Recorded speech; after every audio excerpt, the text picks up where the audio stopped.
اگر کوئی آدمی مکہ مکرمہ سے جدہ جاتا ہے اپنے رشتہ داروں کو یا دوستوں کو ملنے کے لیے، واپسی پہ احرام باندھنا ضروری نہیں ہے، چونکہ جدہ میقات نہیں ہے، وہ تو میقات سے آپ بغیر احرام کے نہیں آ سکتے۔ مثلا طائف میقات ہے، مدینہ منورہ میقات ہے، رابق الجحفہ جو ہے وہ میقات ہے، یلملم جو ہے وہ میقات ہے، لیکن جدہ میقات نہیں ہے، یہ میقات کے اندر ہے۔ لہذا اگر کوئی آدمی جدے جائے اور واپسی پہ احرام نہ باندھے تو کوئی جرمانہ نہیں۔ ہاں اگر وہ خود اپنی خوشی سے عمرہ کرنا چاہتا ہے تو جدے سے احرام باندھ کے عمرہ کر لو۔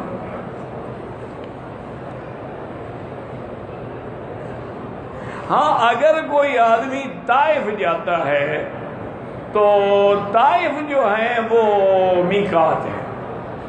اور میقات کا قانون یہ ہے کہ حضور پاک نے رحمت دو جہان صلی اللہ علیہ وسلم نے 5 میقات مقرر کیے ہیں۔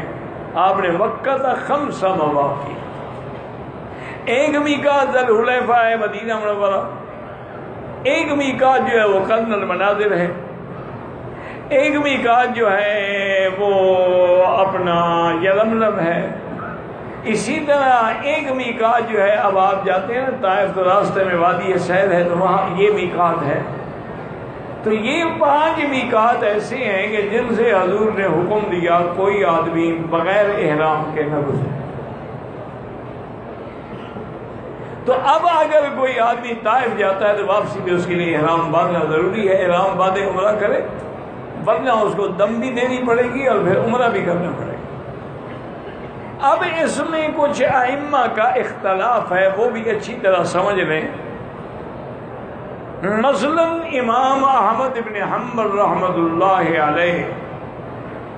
اور امام شافعی رحمۃ اللہ علیہ فرماتے ہیں کہ جو آدمی میقات سے اگر اس کی نیت حج یا عمرہ ہے اور بغیر احرام کے آئے گا تو دم پڑے گی،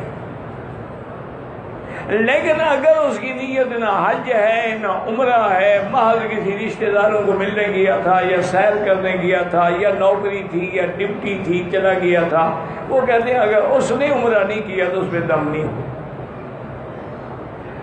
کیونکہ اس کی نیت جو ہے وہ عمرے کی نہیں ہے، اس کی نیت ہی نہیں کی اس نے عمرے۔ لیکن امام ابو حنیفہ رحمۃ اللہ علیہ اس مسئلے میں بھی بہت ہی سخت ہے۔ اصل بات یہ ہے کہ امام صاحب کی ایک عادت مبارک ہے کہ بڑا جامع معنی محتاط فتویٰ دیتے ہیں، کیونکہ سب سے پہلے فقہ کی تدوین کرنے والے جو ہے وہ ابو حنیفہ ہیں، جنہوں نے فقہ کو مرتب کیا، باقی تو سب بعد کے لوگ ہیں۔ امام شافعی رحمۃ اللہ علیہ تو امام صاحب کے جو شاگرد ہیں محمد بن ابی حسن شیبانی اس کے شاگرد ہیں، اور امام احمد بن حنبل تو پھر امام شافعی کے شاگرد ہیں، وہ تو شاگردوں کے شاگرد ہیں۔ امام ابو حنیفہ رحمۃ اللہ علیہ کا بڑا مقام ہے، وہ یہ فرماتے ہیں کہ اگر یہ ہماری مرضی پر ہے کہ عمرے کی نیت ہو تو احرام باندھے، نہ ہو تو نہ باندھے، پھر چوکی لگانے کی ضرورت ہی کیا تھی؟ پھر میقات بنانے کی ضرورت کیا ہے؟ ہماری مرضی، احرام باندھے نہ باندھے نہ باندھے، تو پھر میقات کا منشا ہی ختم ہو گیا۔ اور دوسری وہ یہ دلیل دیتے ہیں کہ کیا حضور پاک نے خاتم الانبیاء امام الانبیاء علیہ الصلوۃ والتسلیم نے ساری زندگی کبھی میقات سے بغیر احرام کے گزرے ہیں؟ صرف مکہ جب فتح ہوا ہے، حضور پاک جب لشکر لے کے آ رہے ہیں تو آپ نے احرام نہیں باندھا، لیکن آپ نے وضاحت کر دی کہ اللہ نے مجھے اجازت دی ہے کہ میں احرام نہ باندھوں، اور یہ رخصت میرے لیے ہے، بس ختم ہو گئی، میرے بات کسی کے لیے نہیں ہے۔ تو جب حضور پاک نے بغیر کسی احرام کے میقات سے کبھی تجاوز نہیں کیا، اس لیے وہ فرماتے ہیں کہ ہر حال میں آدمی میقات سے جائے تو احرام باندھ کے. ہاں وہ کہتے ہیں کہ اس کے لیے گنجائش ہے کہ مثلاً ایک ڈرائیور ہے روزانہ طائف جاتا ہے, روزانہ وہ مدینہ منورہ جاتا ہے, اب روز تو وہ عمرہ نہیں کر سکتا, اس کے لیے گنجائش ہے کہ احرام نہ باندھے, ورنہ وہ کسی کو رعایت نہیں دیتے.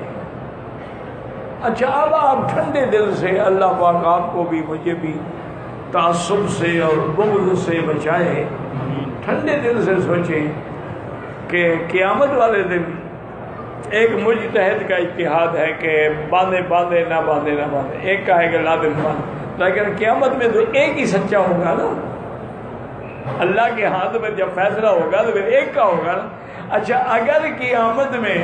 یہ فیصلہ ہو گیا کہ بھئی احرام باندھنا اس کی نیت پر ہے کہ اگر عمرے کی نیت ہو تو احرام باندھے, نہیں باندھا تو کوئی حرج نہیں, تو جس نے عمرہ کیا ہے اس کو گناہ تو نہیں ہوگا نا, اس کو ثواب تو ملے گا نا.